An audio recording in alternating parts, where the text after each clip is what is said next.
ಅವ್ರ ಮೊಮ್ಮಗನನ್ನ ಗೆಲ್ಸ್ಲಿಕ್ಕೋಸ್ಕರ ಒಂದು ವಾರ ಚನ್ನಪಟ್ಟಣದಲ್ಲಿ ಉಳಿದು ಬಿಟ್ರು. ಹಾಸನಕ್ಕೆ ಬಂದಿದ್ದಾರೆ, ಯಾವತ್ತಾರೋ ಹಾಸನಕ್ಕೆ ಬಂದಿದ್ದಾರ? ಏನ್ ದೇವೇಗೌಡ, ಕುಮಾರಸ್ವಾಮಿ, ನಿಖಿಲ್ ಕುಮಾರಸ್ವಾಮಿ ಎಲ್ಲ ಕಣ್ಣೀರು ಹಾಕಿದ್ದೇ. ಇಲ್ಲಿ ಪಾಪ ಹಾಸನ ಜನ ಕಣ್ಣೀರಲ್ಲಿ ಕೈ ತೊಳಿತಾ ಇದ್ದಾರೆ.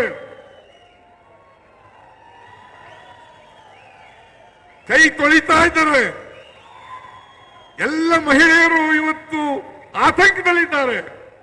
ಇಲ್ಲಿ ಬಂದು ಒಂದಿನ ಕಣ್ಣೀರು ಹಾಕ್ಬೇಕಾಗಿತ್ತಲ್ಲ ಮಿಸ್ಟರ್ ದೇವೇಗೌಡರೇ, ಇಲ್ಲಿ ಬಂದು ಒಂದಿನ ಹಾಕ್ಬೇಕಾಗಿತ್ತಲ್ಲ. ಏನ್ ಕರ್ನಾಟಕಕ್ಕೆ ಅನ್ಯಾಯ ಆಗ್ಲಿಕ್ಕೆ ಬಿಡಲ್ಲ. ಇವತ್ತು ನಬಾರ್ಡ್ ಹೋದ ವರ್ಷ ರೈತರ ಮಗ ಅಂತ ಹೇಳ್ತೀನಿ, ಹೋದ ವರ್ಷ 5,600 ಕೋಟಿ ರೂಪಾಯಿಗಳನ್ನ ನಬಾರ್ಡ್ ರೀಫೈನಾನ್ಸ್ ಮಾಡಿತ್ತು ಕರ್ನಾಟಕದ ರೈತರಿಗೆ. ಈ ವರ್ಷ ಅದು 2,340 ಕೋಟಿ ರೂಪಾಯಿ ಆಗಿದೆ. ಮಣ್ಣಿನ ಮಗ, ರೈತರ ಮಗ ಕುಮಾರಸ್ವಾಮಿ ಕಣ್ಣೀರು ಹಾಕ್ತಾ ಇದ್ದೀರಲ್ಲಪ್ಪ. ಇದು ರೈತರಿಗೋಸ್ಕರ ಕಣ್ಣೀರು ಹಾಕ್ಬೇಕೋ ಬೇಡ? ರೈತರಿಗೋಸ್ಕರ ಕಣ್ಣೀರು ಹಾಕ್ಬೇಕೋ ಬೇಡ?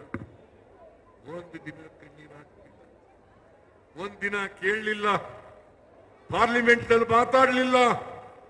ನಾನು ಬಿಜೆಪಿ ಎಂಪಿಗಳಿಗೆ ಕೇಳ್ತೀನಿ, ಬಿಜೆಪಿ ಎಂಪಿಗಳೇ, ನೀವು ಕೋಲ ಬಸವನಂತೆ ತಲೆ ಅಳ್ಳಾಡ್ಸೋದು ಬಿಟ್ಟುಬಿಡಿ. ಇನ್ಮೇಲೆ ಕರ್ನಾಟಕಕ್ಕೆ ಅನ್ಯಾಯ ಆದಾಗ,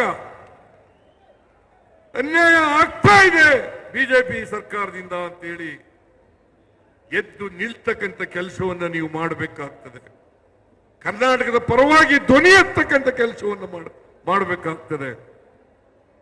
ನೀವು ಮಾಡಲಿಲ್ಲ ಅಂತಂದ್ರೆ ಕರ್ನಾಟಕಕ್ಕೆ ಅನ್ಯಾಯ ಆಗ್ತದೆ.